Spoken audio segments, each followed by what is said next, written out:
we have 4 players that we believe you should go trade for if you're rebuilding your Dynasty roster. Guys who could be stars for you in the future. Do us a massive favor. Go ahead and drop a like on the video. Subscribe if you like Dynasty content. And before you even hear any of our takes, I want you to pause the video and comment down below who's an ideal rebuilding trade target, because you could be helping some people in the community who are now scrolling through the comments. But hey, do you want help from Badake and myself to manage your Dynasty rosters? Then go ahead and use our code LAND, L-A-N-D, at flockfantasy.com/land. If you sign up to the Mother Flocker tier, you will unlock something called the Fantasy Hotline, which is where Badake and I will have a DM with you, and you can ask us questions. Our code gets you 30% off your membership. So let's get to the video here. 4 players each. And again, the context behind this video, the reasoning for this video is these specifically, like if you're a rebuilding team, maybe you don't, or sorry, if you're a win now team, maybe you don't make some of these moves. If you're rebuilding and you don't want to compete right now, then these are some of the moves that you might want to make. They are potential pillars for years to come, but they might not win many people championships here this year. And I'll go ahead and start off first. The first rebuilding name, and you guys know my name is attached to a couple players who, let's say, haven't broken out yet. One of those being Treylon Burks. The other from last year's class being Jameson Williams. Firstly, this is exactly the name. This is the ideal receiver you were looking for if you're rebuilding. I genuinely don't think I could have brought you a better wide receiver. He's not going to help you win a single game for the first 6 weeks of the season.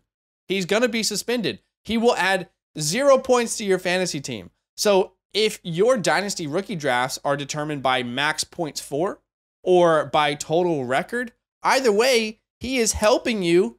It sounds weird if you're new to Dynasty, but he is helping you be bad, right? Like he is helping you be bad in those first 6 weeks because he actually can't contribute to the team. So he is suspended for those first 6 weeks. I think it's perfect if you're rebuilding. And let's check out some community rankings here. After the NFL draft last year, right after the NFL draft, he was ranked as a wide receiver 23. Then he debuted on the 5th of December. That jumped all the way up to wide receiver 16. And then if you look today, he is currently the wide receiver 26. And all offseason, pretty much since that suspension was announced, he's been hovering from wide receiver 26 to 30. So I don't think he's impossible to buy. And I've been buying him. I've seen a lot of people who have been buying him. I currently have him ranked as my wide receiver 19. Last year, he finished with 1 reception on 9 targets for 41 yards and a touchdown. He also had 1 rush, which was an end around for 40 yards. It was an electric play. But let's actually take a second and dive deep into those 9 targets. I went back, and I'm kidding you not, I spent too much time on this. I spent an hour looking for Jameson Williams film. I wanted to find every target. Right. And I found 7 of his 9 targets. You might think, are you serious? I mean, my resource was YouTube, so I did my absolute best. I found 7 of his 9 targets last year. Okay, so one of those targets was a touchdown. First NFL reception. It was underthrown, but Jameson was wide open, and he brought it in for a touchdown. There was 1 target that was just a complete underthrow. Sorry, like a, how do I describe this? It's a throw where Goff, like, he didn't lead the receiver, right? It was behind the receiver. Right. Jameson's running over the middle of the field. The ball comes to him, and he has to kind of pull back almost to grab the ball. Right. To me, that was very, like, that was one of the first targets I saw, and I'm thinking to myself, oh, Jared Goff wasn't ready for his speed, was he? He doesn't have much chemistry with this guy. The more I watched these targets, there were 5 other targets I watched. All were underthrown. A couple would have been touchdowns if Goff had just got it to him at the right time and released the ball at the right time. And the 10th target that didn't actually go on the books was the last game versus the Packers, season on the line, 50-plus yard touchdown where he went over the middle of the field, used his speed to beat the secondary. It was brought back because of a holding call. Right. Look, the reason I decided to do that is because I wanted to see, with the limited opportunities, what were the target quality. What was it like? You know, were they good targets, really? And all that being said, you could clearly see there was little to no chemistry between Jared Goff and Jameson Williams last year. They had absolutely no reps, and it couldn't be more clear. it makes sense because Jameson Williams wasn't available for rookie minicamp, for OTAs, for any preseason activity last year. He wasn't available. He was rehabbing his ACL. They never had a chance to get on the same page. And with speed like Jameson's, you absolutely, unquestionably need reps. You need a ton of reps so you can anticipate where a player like that is going to be. That will change this year, and I'll talk about how it's already changing with the camps and the preseason activities that Jameson will be in. Let's talk about the suspension, okay? This is the elephant in the room. Well, he got suspended. Does he really want football? I love how people who are not even in the building or don't even know the player just assume. This is classic media, placing labels on a player. But firstly, like, can we be honest for a second? You and me, like, that rule was strange. That's a strange rule. So he didn't bet on an NFL game. He placed a completely legal sports bet. The reason he's suspended is because of where it was placed. He placed it around a team facility. If he had just gone up to the Quick Trip and gotten a drink real quick at the gas station and placed it, it would have been fine. And you're telling me he's deserving of missing 6 games because of that? I mean, he actually came out in an interview because he's not been hiding behind these questions. Like, he's been very mature. He's been answering them, which I see as a sign of maturity. He's not hiding behind anything. But one thing he was super honest about, he's like, I honestly did not know. Like, I wasn't really informed. I was unaware. And does that mean we should place any sort of responsibility on the Lions staff at all? Or, like, if that's true, the Lions need to also do better for their rookies who are coming in to explain these rules that are, by the way, kind of new, kind of taboo, you know. So look, I'm just saying it's not only his fault. But when I said when he was suspended this year, Badake, I remember we had a live stream that day and I got a bunch of questions about it. Okay, like, So are you out on Jameson? Are you out? And what I said that day, which I still believe in, is I still have confidence in him. The only reason I will lose confidence is if the team tells me so by drafting a wide receiver in the first round this year. They did not do so. Many thought they would. A lot of people put it as a need, actually, thinking that maybe they'll get Quentin Johnson, JSN, or Jordan Addison. Yep. They didn't do that. They replaced DeAndre Swift with Jahmyr Gibbs and TJ Hawkinson with Sam Laporta. And reports from OTAs and so far everything preseason are all really positive if you actually move on from the noise. All the Detroit insiders are reporting really positive things. Firstly, he's there, right? Like, it is voluntary, but he is there. He's looking good. He's answering every question about betting. And Dan Campbell had something to say on him. So I'll read this quote. He said, "We are miles ahead with him. We didn't even get this with him last year. He wasn't able to do any of it. Just to be able to build from the ground up, not in season. He's already in. Here we go. 3 weeks, 4 weeks. You see progress. He's got lots of room to grow and develop." And that's kind of what I was alluding to. I hear this narrative thrown out there a lot, Badake. You and I were on the same page last year. Hey, he's going to be good, but don't have any expectations in his rookie season. Correct. Right? Correct. There are people out there who are saying, why was Jameson Williams so bad in his rookie season? Well, what do you, like, he was rehabbing an ACL. And I think what typically goes unlooked is the team was in one place when Jameson came back, and Jameson was in a completely different place. He was still rehabbing the ACL, trying to be comfortable, playing his first bit of football for quite some time. But all signs are positive. Like, the vibe check is absolutely immaculate from everything I'm hearing so far preseason. In fact, we're even hearing that he's training with Calvin Ridley, one of the best route runners in the NFL, another guy from Alabama, another mentor. So that is awesome to see. But I think what people miss so often is what the investment looks like typically for fantasy for first-round wide receivers. This team heavily invested in Jameson Williams. They have already shown to me that they're not giving up on him right now. They moved up in the 2022 draft with a interdivisional team, the Vikings. They gave up draft capital to move up to a top 12 pick to get Jameson Williams. First-round wide receivers are given a ton of leeway within an organization because they want to see that player grow and become an important part of their team. The GM wants to be right about that player. So I've talked about this before with, let's say, Treylon Burks, for example, but if you look at first-round wide receivers that have hit since 2018, it's a pretty good hit rate, right? I mean, that's because they're very talented players. And that talent, that investment leads to opportunities. I mean, you look at all these receivers from 2018 to 2022, only 3 of them I would say you could really put in the bust category. N'Keal Harry, Henry Ruggs, and even Henry Ruggs, like he was looking to be a good player before everything went down, and Jalen Reagor. So from the last 4 years, because we can't really include 2022 just yet, 15 total wide receivers in the first round from 2018 to 2021. You've got 6 of those who have been top 12, 40%.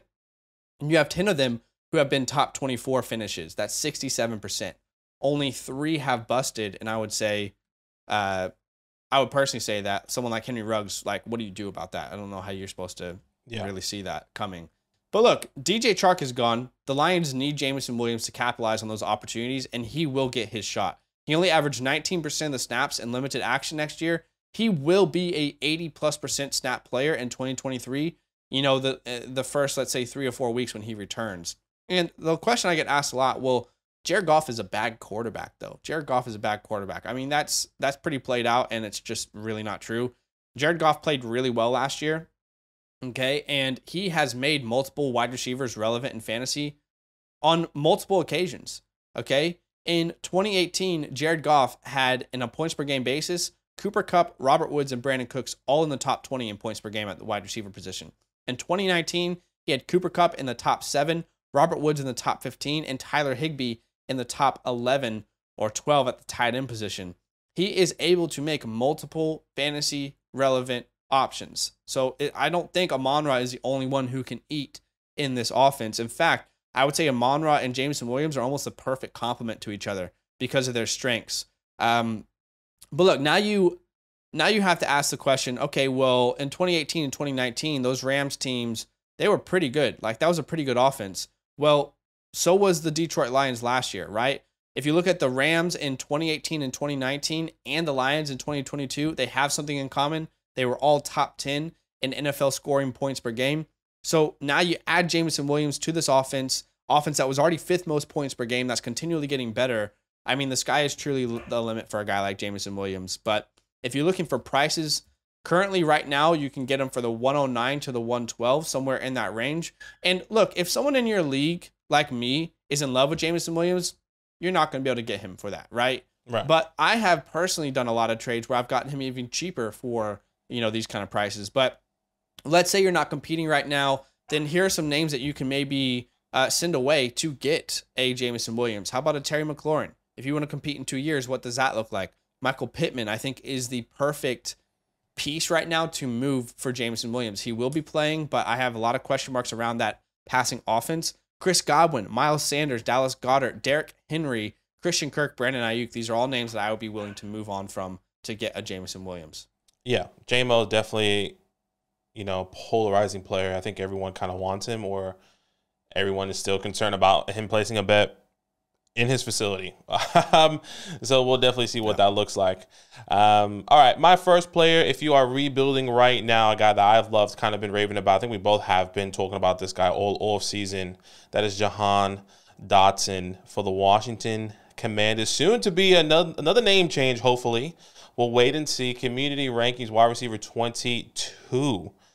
Now, that is the biggest difference here. He is my wide receiver at 18. Originally, this was going to be go by Jahan Dotson low, right? Like, this is going to be a good, perfect opportunity to get him now before the season starts and he breaks out. But surprisingly enough, he has risen in the last month on Keep Trade Cut. In the month of May, 8 spots so far. So he was wide receiver 30 on May 1st.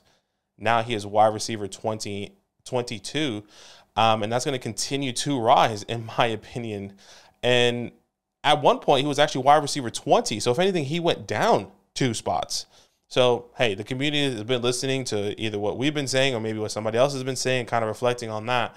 So definitely keep that in mind now when you're trying to buy Jahan Dotson. It's not going to be as cheap as it was a month ago now. So let me remind you, 2022 season, missed 5 games, 35 receptions, 56 targets, over 500 yards, 7 touchdowns as a rookie. Finished wide receiver 51 on the season. Once again, missed 5 games. He was averaging about 10.9 fantasy points per game, 14.9 yards per reception. Had 7 out of 12 games. Jahan Dotson scored more than 10 fantasy points in his rookie year. And 7 touchdowns was pretty incredible when you really think about that. Stepping into the right area in his second year, right? If he wasn't injured, he would have had a phenomenal season. And, you know, you could extrapolate that and really see where he would have finished. But stepping into his second year, let me remind you, he was a first-round draft pick. And I think a lot of people overlook that and really, truly forget that he was drafted in the first round amongst Drake London, Chris Olave, Garrett Wilson, Jameson Williams, a guy that we were just talking about, right? I mean, we forget about that because of the team that he is on. I mean, you know, Washington Commanders, we don't really love the question marks with the quarterback. You know, we don't really love that the fantasy relevant, you know, how much long in life in a fantasy relevant sense is he going to be fantasy relevant, right? I'm saying that too many times. So what's the true expectations of for the 2023 season for Jahan Dotson? Well, Carson Wentz is no longer there. Taylor Heineke is no longer there. You insert Sam Howell. And to be honest, I can't really tell you what that's going to look like. And I think maybe that's what a lot of people are questioning about Jahan Dotson. At least were questioning, but not anymore according to the community, with him now being wide receiver 22. But, hey, Sam Howell had a good start and finish to the season in Week 18 playing the Dallas Cowboys, winning the Dallas Cowboys with all their starters in place, by the way, for Week 18, which was extremely incredible. Brand new head coach and Eric Bieniemy coming in from Kansas City. We all know how that's going to work out. I think this is a perfect opportunity for this offense to really open up in the years that it's been kind of in this turmoil, right? It's not necessarily turmoil, but an inconsistency of offensive play. And I think Eric Bieniemy does bring more consistency, hopefully coming in, maybe being the play caller, whatever the case may be. And if Sam Howell is not the guy specifically this year, then, hey, they went and picked up Jacoby Brissett, who we also saw had a successful year this past year with the Cleveland Browns, with Amari Cooper there. You know, David Njoku over there really surpassing and exceeding expectations that we all were not expecting. At least I wasn't expecting. I was saying fade Amari Cooper the whole way because I didn't like Jacoby Brissett, right? But let's really talk about Jahan Dotson and why I believe he's one of my favorite wide receivers and some of the things that we were talking about all, you know, for his rookie profile and coming into his rookie season. And some of my favorite traits, and that's his route tree and his contested catch ability, and a great resource, Matt Harmon, of reception perception. I use this all the time. I think that it just shows how good an individual player is and how great they are as a wide receiver. So I have three things, that I really want to hit on. That's press coverage. Dotson had an impressive 78.8 success rate against press coverage, which was 87th percentile. You can hopefully see that graphic on the screen. And that continues to get better in the season, right? Route efficiency, Dotson excels in route running, surpasses the NFL average success rate, meaning if you look at the route tree, out of all the routes that he can run, the 10 routes that there is, maybe there's more in the NFL, right? But the 10 routes that we know on Matt Harmon's reception perception, he was unsuccessful in one. So he had 9 out of 10 successful route runs, which is absolutely phenomenal. And I think that is crazy to think about. And third is his contested catch ability. 161.6% of his contested catch rate with strong hands, meaning that he can be a threat downfield. He can be a secure wide receiver in the middle of the field as well when you have to play press coverage. He is going to be one of my favorite wide receivers. He has been one of my favorite wide receivers all offseason. Is going to be one of my favorite wide receivers going into the season and the year after, right? Because he is still very young. This is a first-round draft capital. Mind you, Terry got the bag, but Terry didn't get the first-round draft capital that Jahan Dotson got. And I think that is the difference. And Zach kind of was alluding to with Jameson Williams and kind of bringing you the first-round wide receivers and all those guys that were drafted, they have a little bit of a longer leash. And if Sam Howell's not the guy, hopefully this year, we keep saying it again with the Washington Commanders, hopefully this could be the year they can get a quarterback, right? Maybe they're not as good, and maybe they have a top 10 pick, and finally they can be within a reach to get a quarterback. So some prices that I'm willing to pay to acquire Jahan Dotson, I'll be honest with you, it's a lot higher than it was before, but I traded for Jahan Dotson. I said the 112 and a random 4 to acquire Jahan Dotson. You know, I've done so many trades to acquire him, but now it's looking like you have to go from the 109 to get Jahan Dotson. So that's what, Zay Flowers maybe. You have to put that in, you know, you have to really use your own discretion. Do you want Zay Flowers or Jahan Dotson? Do you want a Dalton Kincaid or a Jahan Dotson? Right? I think that's kind of where it falls. But at the 111, the 112, I'm happy to send, without a doubt, players I'm willing to trade away. Terry McLaurin, kind of similar to what, Jameson Williams, Terry McLaurin, Michael Pittman, Chris Godwin, Christian Kirk, Brandon Ayuk, right? And if you want to package some packages, I was thinking Kadarius Toney in a second. I'm happy to do that. I'm not a big Kadarius Toney believer. Isaiah Pacheco is up there with a second. Apparently, once again, it's a starting point, not a finish line. This is all on Keep Trade Cut. They kind of have that, but if you don't want to use that as your Bible, that's fine. Alexander Madison in the second right now is equivalent to Jahan Dotson, and people are believing Alexander Madison. Now, can you get that done? I'm not sure, but according to Keep Trade Cut, you possibly can. So Jahan Dotson is my guy this year. Yeah, I love Jahan Dotson. Have him in a lot of leagues, and I'm excited to see what he can do. So I agree. And a lot of rebuilding teams as well. It's good to have him there. All right, the second player that I'm going to bring to you guys, I think we brought him earlier, and we've brought him a couple times, but you might not be able to buy low on him anymore. But I still believe that it's a good time to buy even high on this player. That's Chig Okonkwo. The community has him ranked as a tight end 12. He is my tight end 11. And I think when I bring up Chig Okonkwo or Treylon Burks or anyone, the pushback from a lot of people in the comments is Derrick Henry is this offense. This offense is going to run through Derrick Henry. That's been true for many, many, many years. Where has that gotten them? How old is Derrick Henry now? How many running backs at his age have ever been the reason someone's made a Super Bowl? I think this team is well aware where they are. I think they know the limitations with building an offense around a 30-year-old, soon-to-be 30-year-old running back, okay? Can they really continue into Derrick Henry's early 30s, giving him 400 attempts a year and think that they're going to make the Super Bowl? Look, I think Henry will still be the focal point of this offense, but I think they understand their limits long-term, and they're going to start to open the playbook up. They need to find some genuine foundational pieces to build this team around long-term, and I don't think that's Derrick Henry. He's a short-term answer. So the offense, it's difficult to predict when an offense will change, but I think that could happen over the next couple of years here in Tennessee, and Chig is one of those reasons why. Let's talk about his season last year as a rookie. It started slow, but then he took off to end the season. That's just common. We see that for so many rookies. They don't get the opportunity straight away. They got to earn their spot on the team, especially a Mike Vrabel team. But if you look at Chig's averages from weeks 1 to 11 and then from 12 to 18, there are worlds of differences. Again, averaging from weeks 1 to 11, about 30% of the snaps. That goes up about 15%. Do not be surprised if Chig Okonkwo is an 80, 90% snap guy here in 2023. Do not be surprised. And what would that mean for his opportunities? Well, even when he went up 15%, his targets went from 1.7 to 4.5. His receptions per game went from under 1 to 3.5. His yards per game went from under 20 to just under 40. And if you look at that time span from weeks 1 to 11 versus 12 to 18, that first part of the week, he was a tight end 45. 12 to 18, he was a tight end 7 in that sample size. And look, it's a small sample size, but it is really encouraging to know that he has done a lot with the small opportunities that he's given. And that's what Mike Vrabel wants from his rookies. He wants to, can I trust you with what you've been given? Okay, now let's see if we can give you more, and we can give you more. And analytically, you can see why the Titans decided to get him more involved towards the end of the season. I mean, this might be, like, analytically, not statistically, but analytically, this might be one of the most impressive seasons from a rookie tight end in quite some time.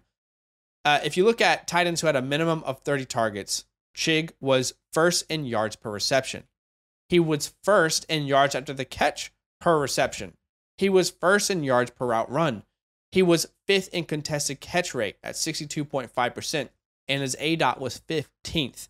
For a rookie tight end who didn't even get first round, second round draft capital to put up those kind of, analytics is quite impressive. You can see why the team was like, hey, we might have something here. Let's give this guy some more opportunities. Chig, to me, and this might hurt somebody out there because I feel you. Chig, to me, is everything and more we all wanted Irv Smith to be. He is everything and more. He's the hybrid tight end wide receiver. He's going to play in the slot. He's going to play out wide. He's going to play a little bit in line, and he's going to get targets and be incredible after the catch. I mean, he is already more than what Irv Smith truthers wanted Irv Smith to be at this point. And the good thing about this offense, everything has pointed towards, to me, 2 players in particular being heavily involved this year in the passing game. That's Treylon Burks and Chig Okonkwo, right? Did they bring in a receiver in the first round? I don't think they even drafted a receiver. Like, they didn't. They brought in offensive lineman and Peter Skoronski. Did they bring in a tight end in what was a very deep tight end class to compete with Chig Okonkwo? No, they didn't bring in anyone to compete with him. He will be the starting tight end.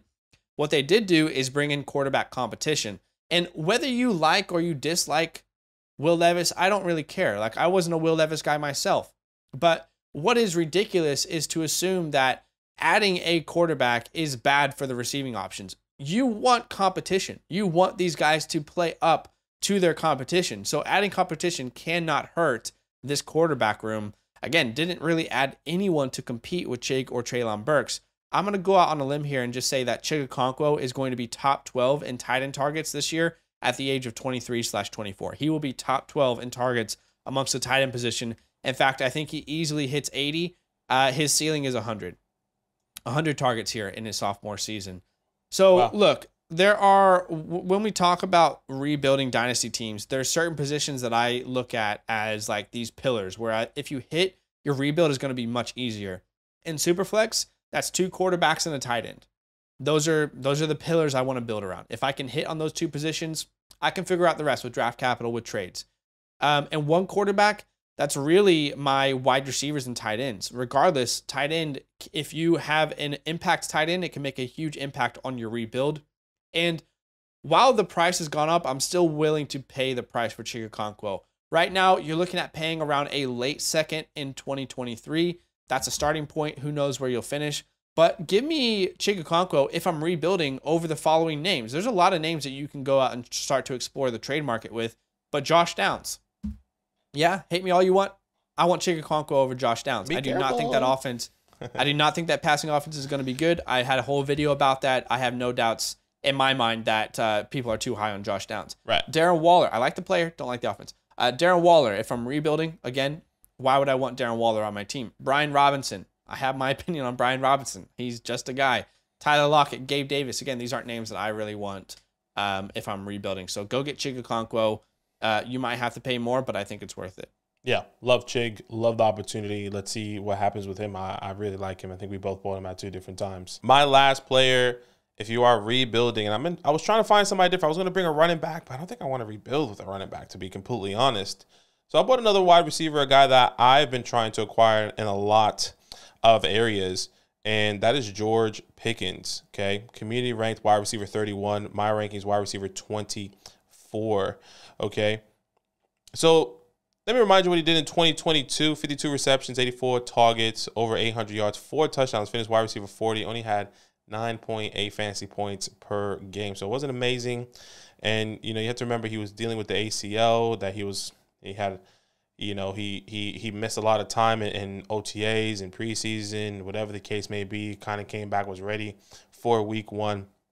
But I do believe he is going to be set for a big breakout. There are some concerns, but overall, from what I'm seeing with this team, and I'm really believing in the Steelers team and everyone around there to really have a successful season, and George Pickens is on this list, of course. So let's discuss what the Steelers did in this offseason, why I believe this offense could take a big step this year. And one of the biggest things, because I did bring Kenny Pickett as a breakout player, and that is a big reason, right? Okay, first of all, let's talk about what they did in the draft. Drafted Broderick Jones in the first. One of the worst offensive lines this past year. They really needed to get the time and opportunity to get the ball out of Kenny Pickett's hands. Darnell Washington, another offensive line, another tight end, as you will, they bring in, right? So now when you look at Kenny Pickett and his inconsistencies and what we saw on the field, that really reflected on how that affected George Pickens. 9th fewest time in the pocket to throw for Kenny Pickett. 9th in scrambling and trying to keep the play alive, obviously. All this is, for many different reasons, but I do believe this is all because of the offensive line. 13 most throwaways in the NFL and 8th in bad throw, which, once again, in my opinion, resulted from this offensive line, him having to scramble, him having to throw off his back foot, whatever the case may be. No doubt there probably are some bad throws within that. But overall, I do believe it's on that offensive line, which I really do believe improved this year. So let's talk about George, a rookie going to his second year, juggling 2 quarterbacks with Mitch Trubisky coming in and out with Kenny Pickett as well with concussions, Mitch, or Kenny. And then now George kind of steps up here. But something that I really wanted to hit on was a difference when we saw, which it was very minuscule, but it was a difference with Chase Claypool when he left this team, right? So when you look at it, let me remind you, Chase Claypool was traded away in their bye week, which was week 9. So let's look at weeks 1 to 8. George Pickens with Chase Claypool, very similar, but also very different at the same time. Receptions, 26 to 32, similar. Targets, similar. Yards, actually Pickens was better.